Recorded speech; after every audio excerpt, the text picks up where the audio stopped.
Which I guess, kind of shit different.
No, we have an assistant. Janelle, right? You're our mic person today? Passing around. It's okay, not yet. You guys got the email I sent, right? Last week with all the materials after DMIS. Do you get emails when I send you stuff through that B courses or whatever? That was the first message I've ever sent through there. I felt very proud of myself. It's hard. That system is not easy to use, by the way. I swear. These professors, like in the College of Engineering, or like my dad, who taught here for like 35 years, that cannot operate their phones or anything. But then, like when we have people come from like all over the world, they're always like asking all these questions about like technology and stuff. And I'm like, my dad literally doesn't know how to check his email. And you're asking him his opinion on technology. I'm turning into one of those people is the point. Okay, who wants to make a sign-up sheet? For your name, for attendance? Can somebody take out a piece of paper and pass it around? I think it might just be easier if we leave it in the back. Pass it around, please. Yeah. Yeah. Last time it didn't get around to everybody. Okay, well then people can sign up, but let's pass it around for now instead of everybody getting up and signing. Okay, so we're going to start in about 1 minute.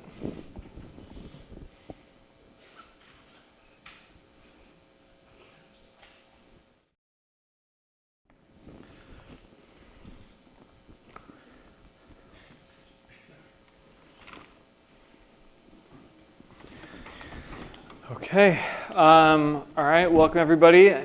Should we get started?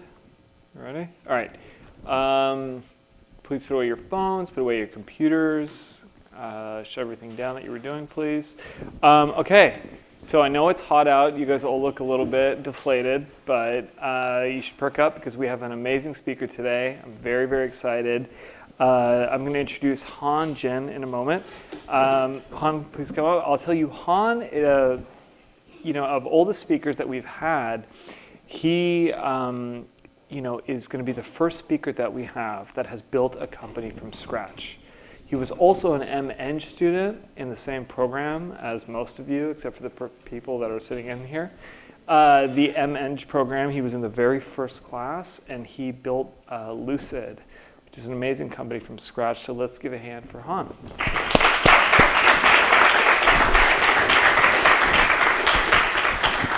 Okay, and so as always, if you have questions at any point, please go ahead, just raise your hand, and our mic person will deliver the mic.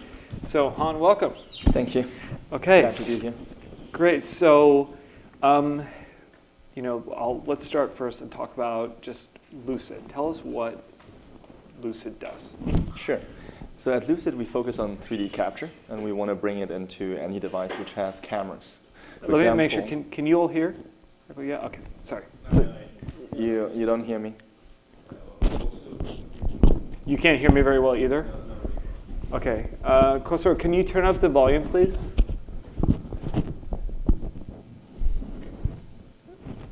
Okay, can you guys hear us at all better? Yeah. Hang on, let me double check, because I could hear the volume is very quiet.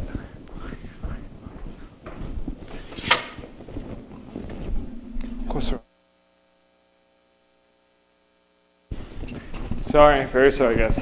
Okay, so please, Han, tell us about Lucid. Yeah, at Lucid we focus on 3D capture, and we want to bring it to as many devices as possible which have cameras in it.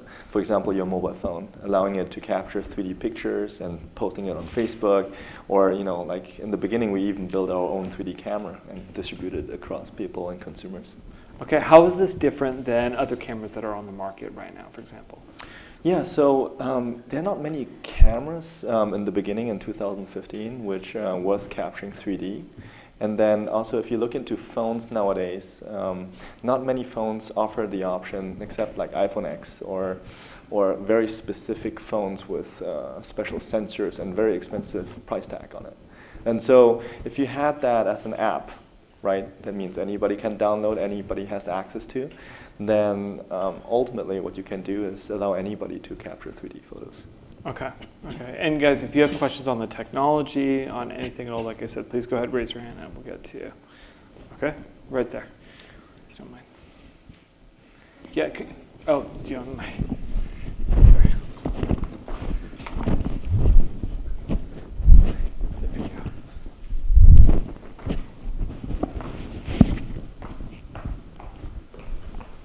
go. This one's pretty basic, but what is a 3D photo? Oh, what is a 3D photo? If you go to Facebook and you search 3D photos, it's a photo which, when you scroll, it moves. It's like when you imagine Harry Potter's newspapers where the pictures were moving. That's the same effect you can get on your phone as well. But maybe to start off with, like, who of you in this room want to be an entrepreneur one day? Nice, so many. No, because I think entrepreneurship has more to do than just the product. And for me, when I first started Lucid, I didn't quite understand that. I was a first-time entrepreneur, tried to build a company from scratch. If you are an engineer, and I am, I had many years of engineering background, then all you care about is the technology and it's the product. But nobody else cares about that. So the most important thing, what I really learned over the last couple of years building the company is you have to understand what other people want, and what you want doesn't matter at all. And put yourself into consumer shoes, understanding their pain points, understanding what they truly are willing to pay for, and build a product around their needs instead of your needs. And who knows, who posts on Facebook and says, "I'm cool"? Like most people do, but the post which gets most likes are the ones where you make the other person who reads your post cool. And that's the same thing what you can test on a daily basis. And so I encourage, if you really one day want to become an entrepreneur, try to understand the other person more than yourself, or try to think of what he would buy instead of what I could sell. Okay, so starting there, how did you get your first idea to even start this company? Oh, sure. Right, you were first an MN student. Did that Yeah. idea originate from your work here at Berkeley? No, I didn't. When I was at Berkeley, I was trying multiple different things and failed very hard. Like I don't know how many startups. I can't count anymore how many ideas I tried and how many products I tried. But I think when you are in school, you should try as many as possible because you are in a very safe environment. You can't fail. I mean, you are already in Berkeley, so what's going to happen to you? But afterwards, after MN, I started working in corporate for 2.5 years to 3 years, and that was with SanDisk because my capstone project was with them. Okay. And I was very lucky. I was very thankful that I got job offer right away and then could stay here and learn more. But the environment, Silicon Valley is made for startups. And I think everybody has that mindset to want to become an entrepreneur one day, or at least try it, right? So what were some of the projects you did while you were here at Berkeley? Some of the projects I've done here at Berkeley, oh my God. I did a platform for education. I did a forecasting model. I did, like different small apps which we tried, but it's just getting your toes wet and getting into the game. But how Lucid started is because I met someone, and I wouldn't call myself I'm a big idea person. I don't think I come up with genius ideas. I think I met someone, and he had a great idea. Oh, he had a great product, and I saw potential in it, and so we paired up and built a business around it, built a company around it. Questions?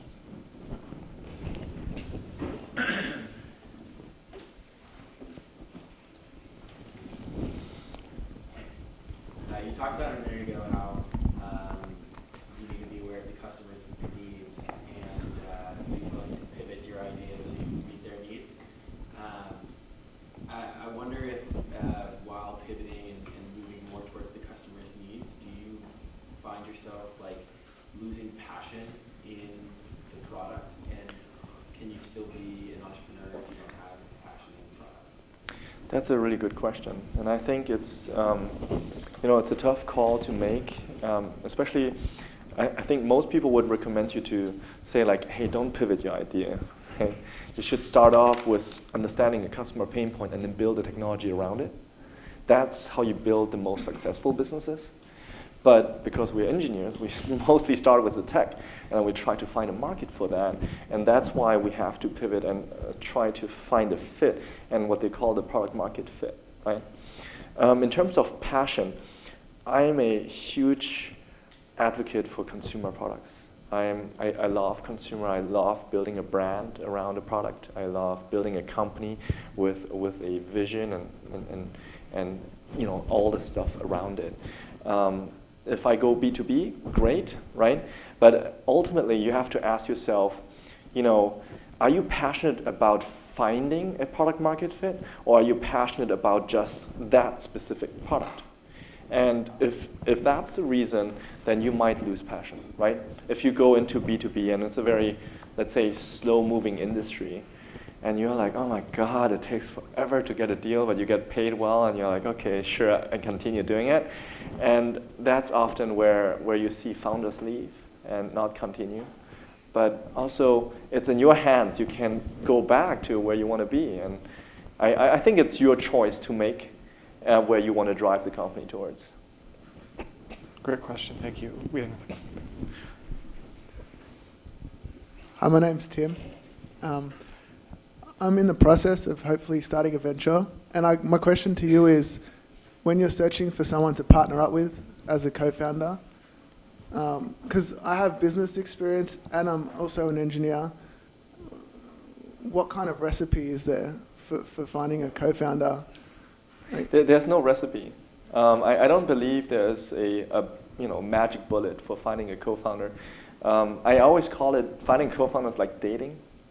You gotta meet people, you gotta go out with them, you gotta work with them, and see if it works out. And then if it works out, great. If it doesn't, then move on and find someone else. So I guess with dating, I have a good idea about kind of like what I'm looking for.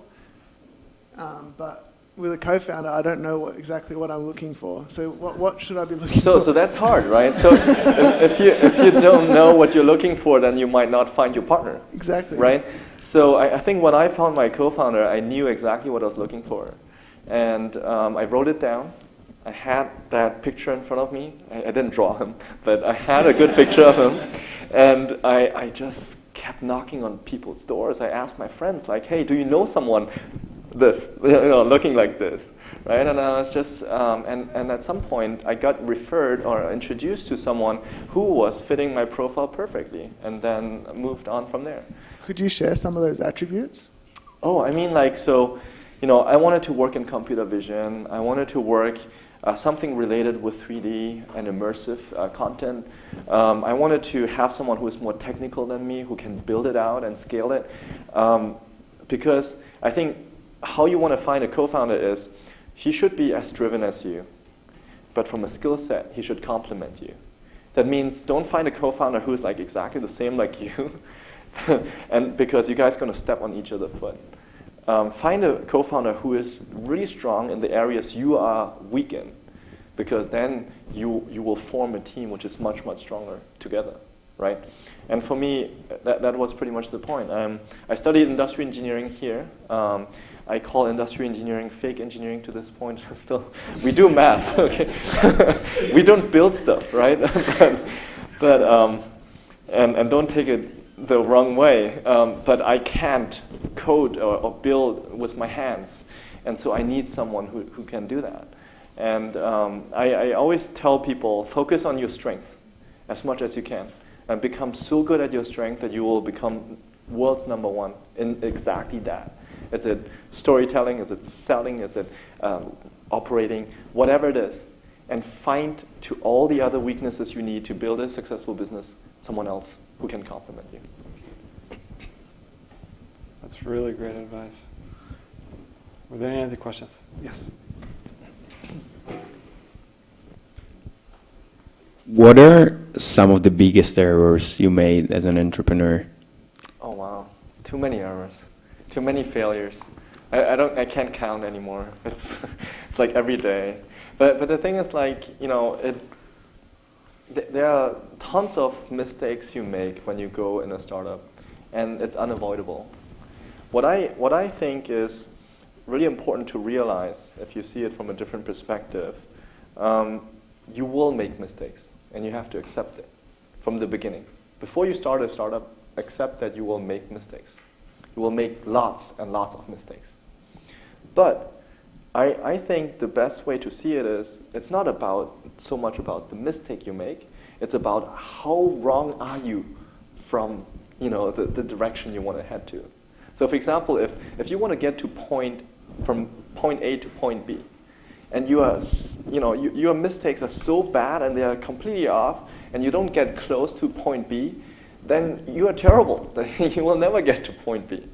But if you are wrong and you're just a little bit off, and then you correct next time, and you're just a little bit off, and then you correct again, you will get at some point to point B. So for example, what I like to look at is history, right? In history, you see all those people who were successful, and I believe the basic skills still apply to our point. Even in this decade or century, it still applies. So I look at the seamen, the people who are on the sea trying to discover a new country, right? And someone wanted to discover India and ended up in America. Okay, and that guy wasn't looking for the next big milestone or the next city.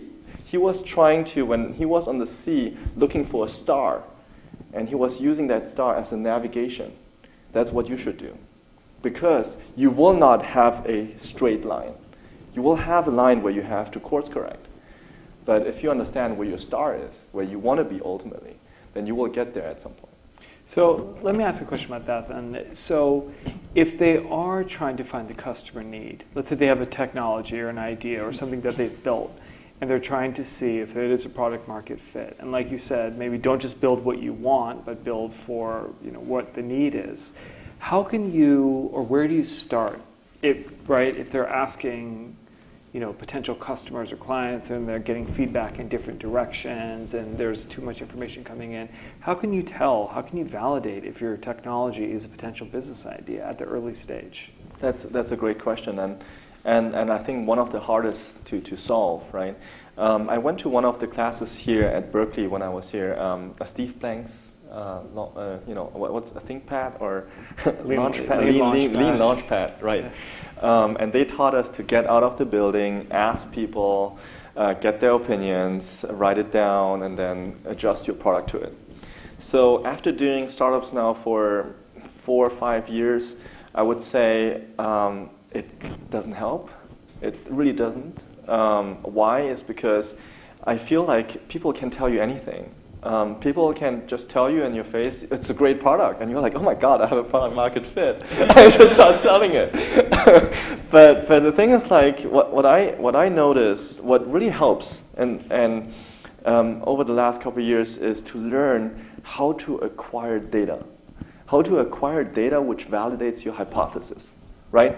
So that means Are you able to build, I don't know, find hacky ways how to build a website and start acquiring all the people who are subscribing because they're willing to do it? Are you able to ramp up a website where you make people pay and people start clicking on your on the pay button or buy button, and you can record that? That's actual tangible data where people don't lie to you.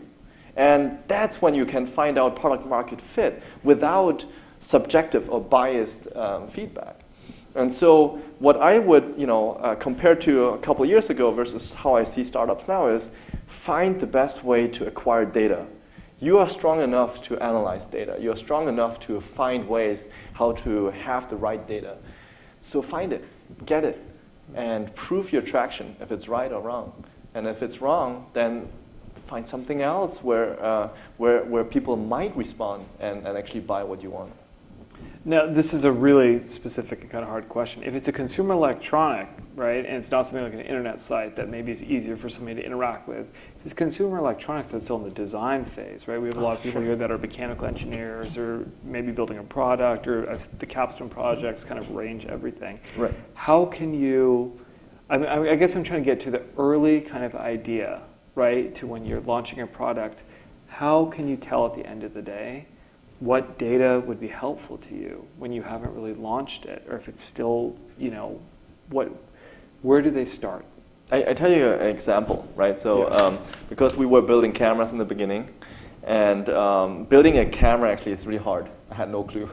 When I first started, I was like, let's do this, but I had no clue how hard it is to build thousands of that hardware device and ship it. I had no clue. So what did I do? I coded my own website, put a subscription, and had people subscribe through email, right? That's the first step. Okay, communication, being able to have a display where you can test if people want it, right?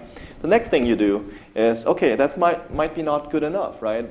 People subscribe everywhere, so you reach out and they drop off, right? You send out your first newsletter, everybody drops off, and you're like, oh God, okay. So the next thing I did was I started charging people. So I added a charge button on my website, and I was like, I charge you $499 for my camera. Let's see if you're gonna buy it. And it was crazy. I had orders. I had people who put their credit card in and actually wanted to buy it. And I was so surprised. I gave that guy a call. I was like, hey, dude, I don't have a camera for you, but thanks for placing the order. I really appreciate that. I'm going to give you the money back, but can you tell me why do you want it? And stuff like that, right? I mean, be stupid out there, try things and break things, right? As long as you can refund them, what's the big deal? Right?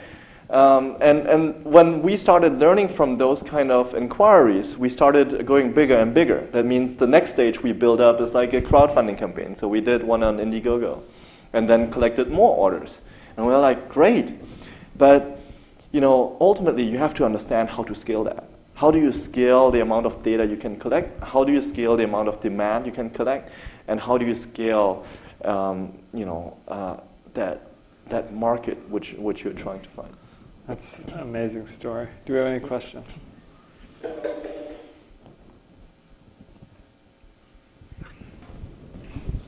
Guys, please put your laptops away and your phones away in class. What did that first person, how did they respond when you said that I don't have a camera yet? Like, what did they say? He was a very nice guy. He took my call. He was very happy that I called him. I mean, when do you get called by a founder, CEO who wants to talk to you about the product? Then, he said, don't worry about it, but I really want that product, so how long is it going to take to build it? And I was like, I don't know. I'm still figuring it out. I still remember in the beginning, because I have never built a camera before, I was pretty much learning how to build a camera by myself on Alibaba. You guys know the platform, right? So there are a lot of suppliers which build cameras, and I was just reaching out to all of them. It's like, can you build me a camera? And I know they are sitting in China, and so every night I would spend like writing emails to them and asking, can you build me a camera? Can you quote me? How much does it cost? Stuff like that, right? And at some point I was talking to 50 suppliers at the same time. And they were all asking me those questions, like, how do you want your camera to be waterproof, IP65? I had no freaking clue what IP65 meant. And so, the one thing which Alibaba really helped me, and I don't know if it's a good learning platform, but I was just shooting those questions back and forth between everyone and asking like, hey, by the way, what's IP65? And then so like a supplier A tells me, oh, IP65 means this and this. So I tell supplier C, hey, by the way, so IP65, I don't want that because this and this. And so I was able to be in the stream in the middle of knowledge and stream of data so that my learning accelerated within a couple days and tenfold. Because I was having so many conversations with people and I was able to pick their brains. It's like playing poker, right? Playing 10 tables at the same time and being able to scale your skill within weeks or days. Anybody else? Has anything changed in your life after you got nominated on Forbes? Oh, that's a good question. I just talked to someone. I talked to a reporter about this. I told her, just because you have a goal you are trying to get to, and then you're really happy when you get that goal, it doesn't change anything about your life, right? Forbes 30 under 30 is great. I really appreciate them nominating me, giving me that, and it was definitely a big milestone in my life I wanted to check off. But I think, ultimately speaking, how many people under 30 are actually really successful? And if you look in Harvard research, a lot of research across schools, you can see that, the percentage is very, very low. So under 30, those are really the outliers which they're highlighting. And, I don't consider myself as an outlier. I believe I'm a hard worker. And at some point, I'm going to get there. But the thing is, like, having that just to give yourself a pat on your back is helpful when you go through the toughness of a startup. Okay, so if you were to tell them, looking back on when you were a student, and we're going to make the jump for those, students that are considering becoming entrepreneurs, Mm-hmm. right? What is it when you were leaving school that you thought, right, that you now know was maybe kind of the wrong mindset, or you wish you had known at this point? Oh, somebody okay. that had told you, right? Yeah. I mean, when I was in school, I didn't know many things. And I think also when you come out of school, you have a perspective on the world which is very, very different from what you need to be successful in the world. The most important things to take away from school is to learn how to learn by yourself, right? If you can teach yourself new skills, then that's the most critical thing you can take away from schools. Because then no matter how you're going to end up, you're going to teach yourself a new skill and you're going to reinvent yourself, right? I think what was really tough for me was when you come out of school, because, like me, I didn't know anything, but I thought I knew everything. You get, you fall on your face many times. You fall down because you thought you knew it, you don't know, and you just got kicked in the nuts again. And what really mattered is, the attitude.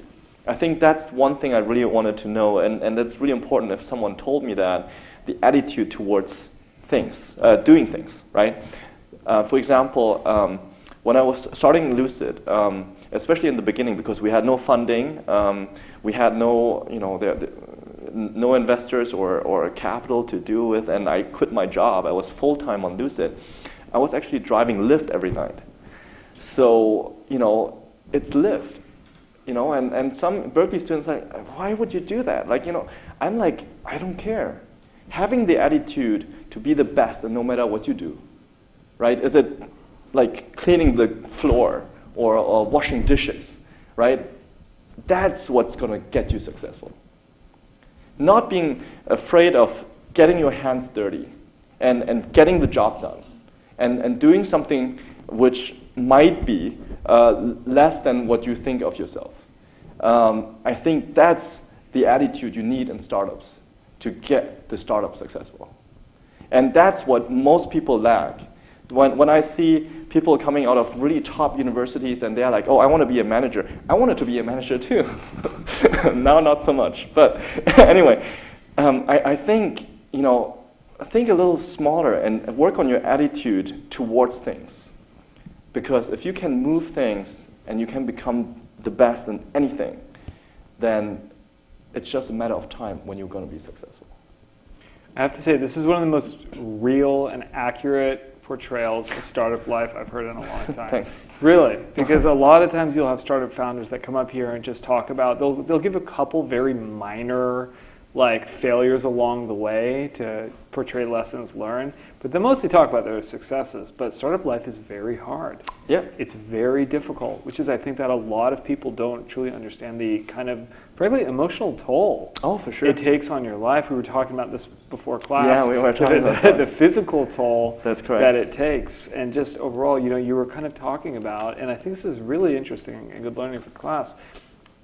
You have you said, serious exercise regimen that you have every single morning to keep you kind of grounded overall, just for everything that's required of your startup. That's correct. Right? Because I believe, you have to see life in 3 areas, right? So relationships, career, and your physical health, right?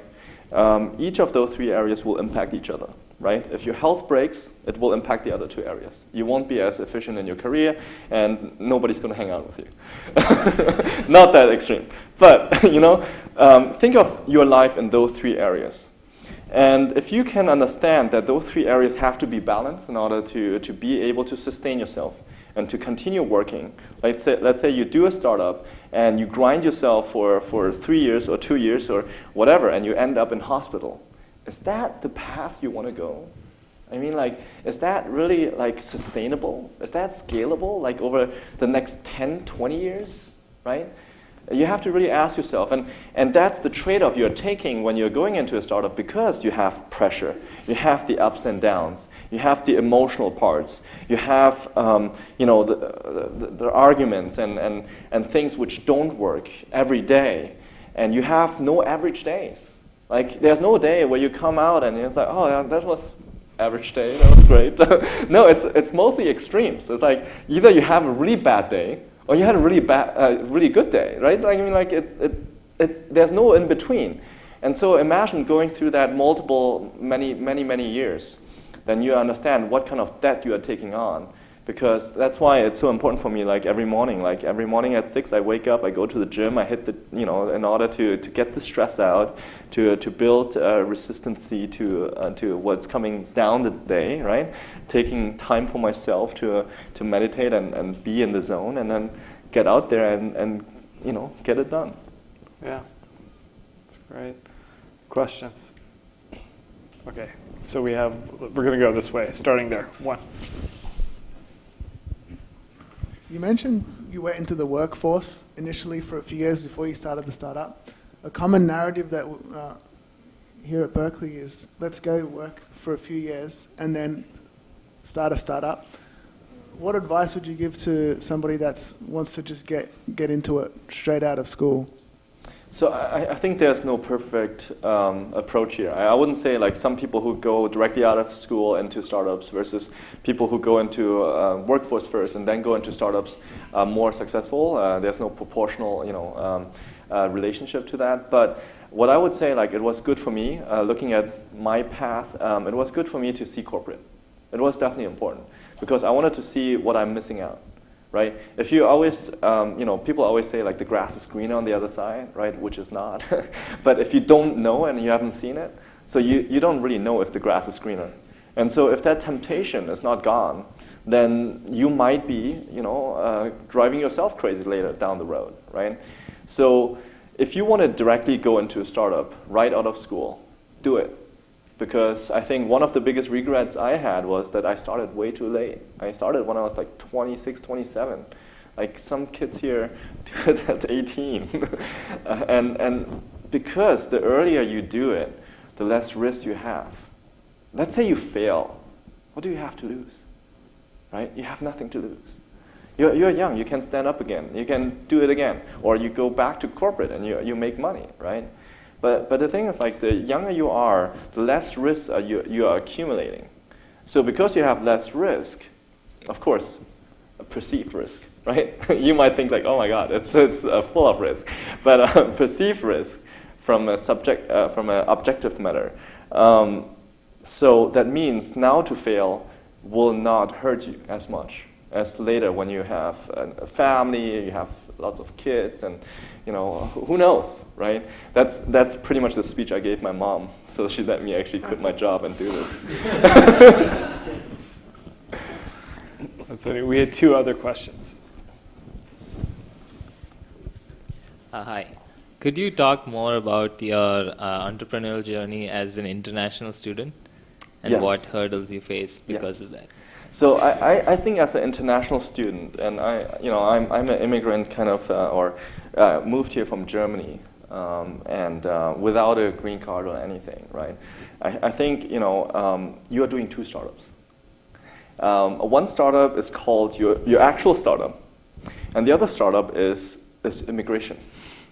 And so you have to figure out how to balance both and make both work, which is extremely tough. And I know nowadays, like in 2012 when I got out of school, it was a little easier than now. Now it's a very big challenge, right?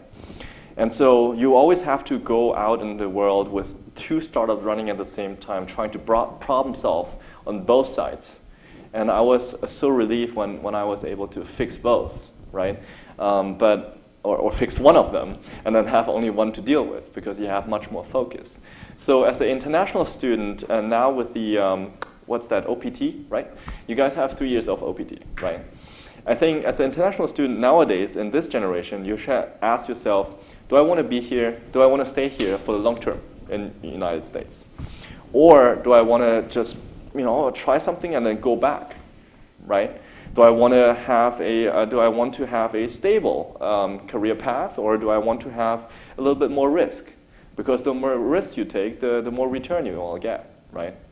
So if I was, again, as an international student at your age, in this generation, in this decade, I would say, I go nuts at it. I'm going to do a startup right away. Why? Because your risks are much higher if you don't, right? So let's say you go into a corporate, right? You go for 3 years, and you get declined 3 times by H-1B. Okay? So you got to leave anyway, right? So let's say you do a startup, right? And either you fail, so you go back to your country, but that would have happened anyway when your H-1B got declined, or you succeed, and the government gives you a green card because you are that successful, right? So that means like our risk profile for an international student is changing. It's completely changing. And even though we think that coming to a different country, we have to be more stable. We have to we have to be more risk averse. Actually, you have to take even more risks than the others who are citizens here. Great, thank you. I think we had 2 other questions. Yeah.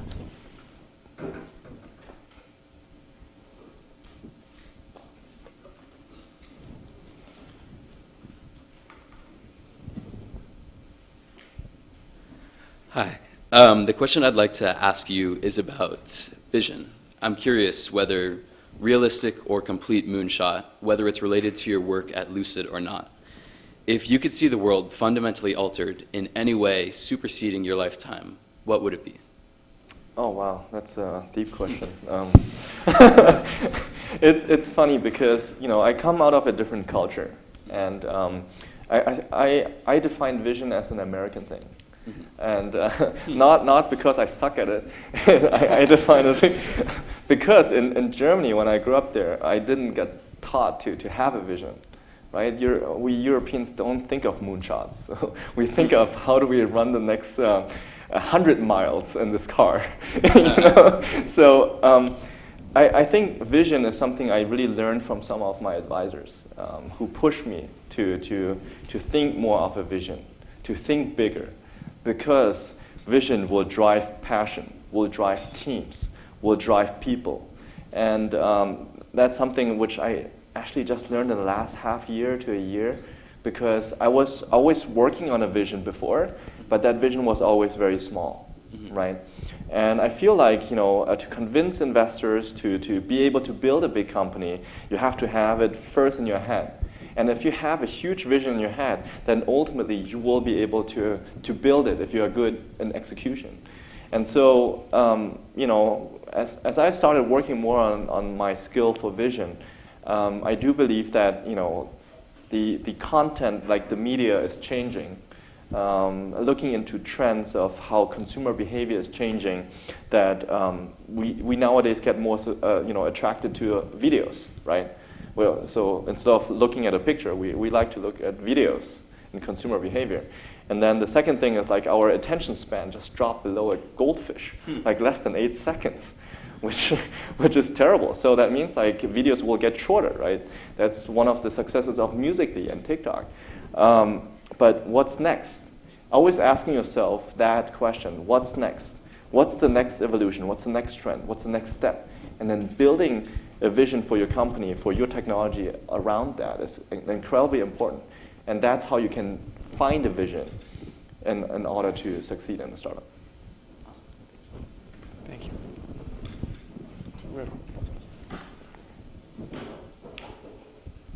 Hi, so I have 2 questions. The one is more down to the ground. I'm an IOR student, so I just want to know that, like, what did you get out of IOR, and like, how do you think it has helped you or not have helped you in your career? And my second question. Do you want the honest answer? Yeah, honest answer. Okay, good. For sure. Honest. Why wouldn't I want an honest answer?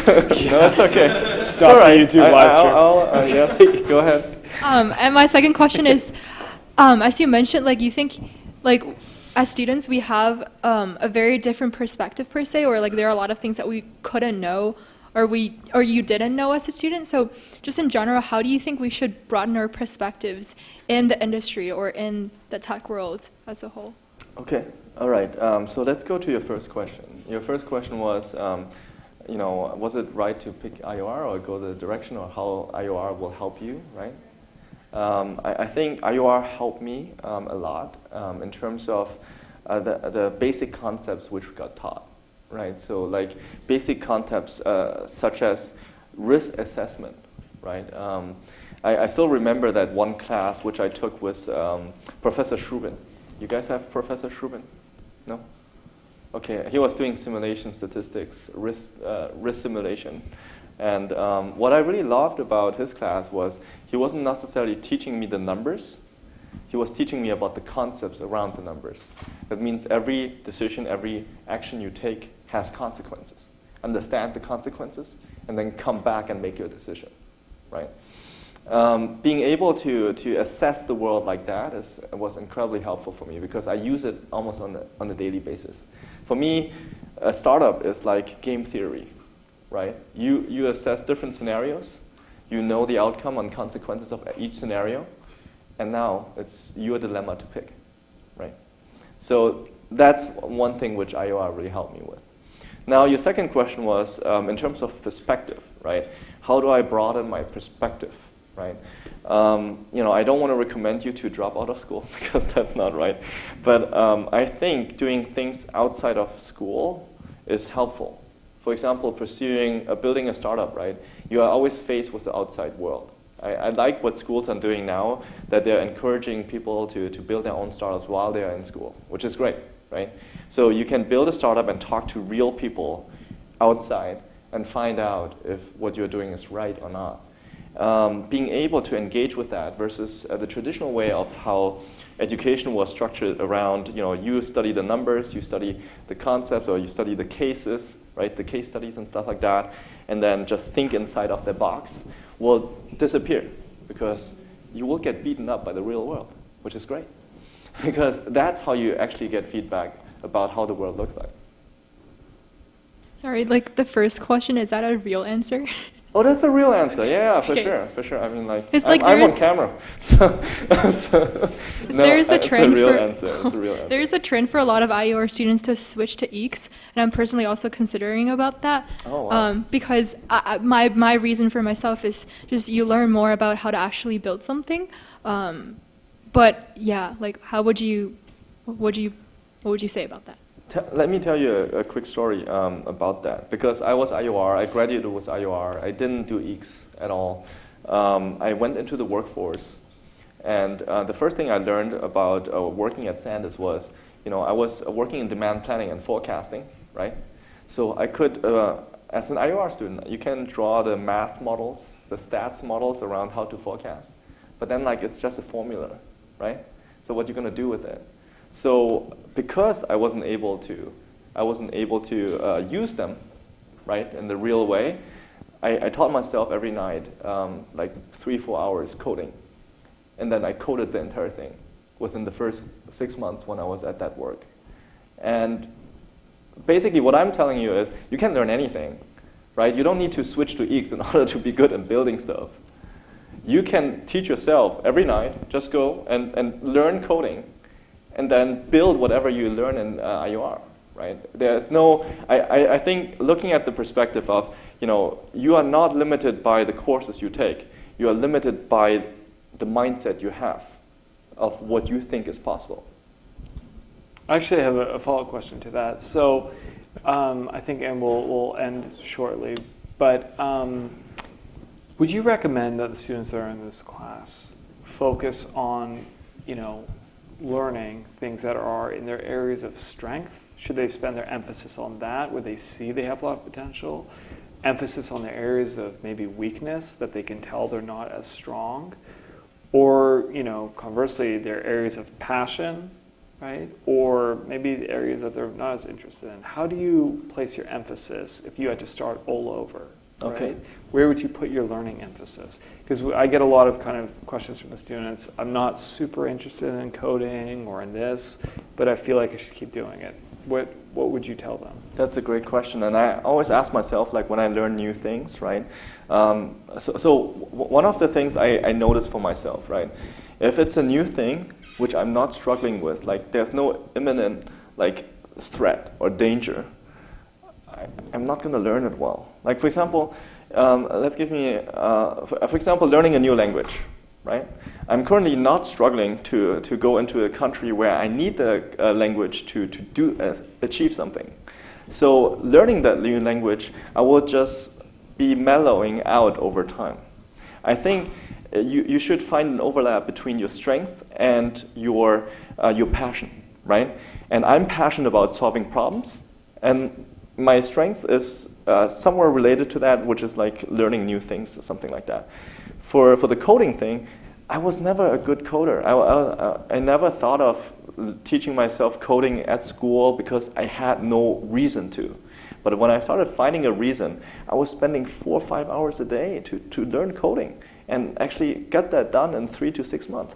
So, I think you will only feel that you are learning fast and learning a lot when you are facing something you need the skill for. And that's what they should focus on. Focus on your strength and focus on the passions you have, because the combination of both will help you guide into the right direction. Amazing. Okay, so we're going to wrap early today. I know there's going to be a lot of questions for Han, and I'm sure you're all going to be lining up to speak to him, so I want to give him appropriate time to speak to you. Unless there's one last question for the group. Yes. Let's skip. So tying into, I guess, your personal life and entrepreneurship, whenever I think of the people that take the risk and start a company, let's say 5 years that they're trying to get the company started, that's 5 years that they're not saving for retirement. How did you weigh that in your head, knowing that you'd be 5 years of contributions and compound interest behind in saving for when you can't work anymore? No, that's a great question because to be honest, completely honest with you, I don't believe doing a startup from the beginning, right, building it from scratch is a rational decision, right? If I would see it from your perspective, look at the world of the compound of interest you can build, the investment you can make now, which will help you later in your old age, right? Yeah, makes no sense, right? Like, why am I doing a startup? Of course, and then going into a startup thinking like, oh, I'm going to get rich, is also makes no sense because the chances that you're not gonna get rich and be poor is much higher, right? So then like you must ask yourself like, what's the purpose? Like, Han, why are you still doing it, right? And the thing is like for me, when I was working in corporate, I realized very early that having a great salary coming out of school is amazing. Right? Having that paycheck dropped in your bank account every week is great, but not fulfilling.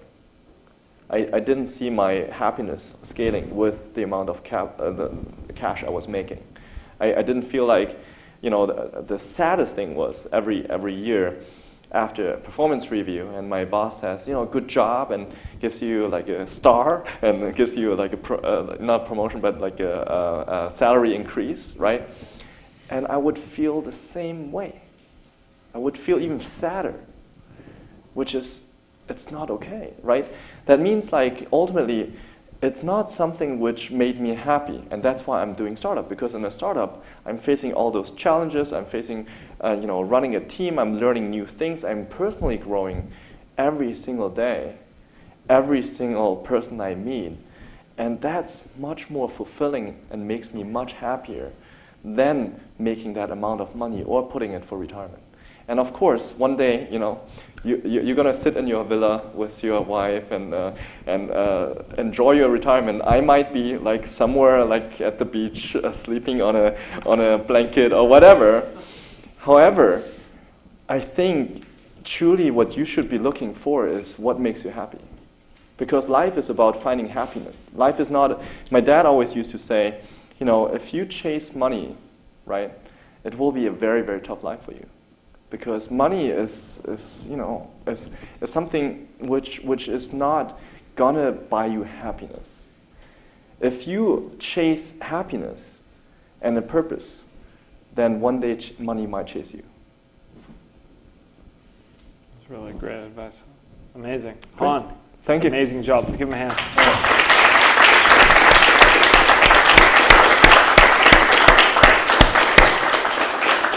And for everyone who came today, I have a small surprise. So you want us to turn off the camera first? Not yet. But okay. Later after this class, please be here. And then I have for everyone a small surprise. Okay. So like I said, I've had a lot of interviews with startup founders, and this is easily one of the best I've ever had. Very most candid, honest, very thoughtful. So again, let's give one more hand.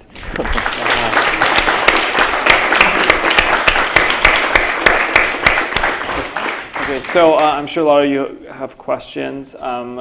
I'll let Han greet you, and you can come up and ask them. Just so you know, like I said, we're getting early today. Next week, Reshma Nichani will be here. She is the head of go-to-market strategy for Google. She's a good friend of mine, very experienced at Google, and she's a fantastic speaker. So, okay. All right. Thank you.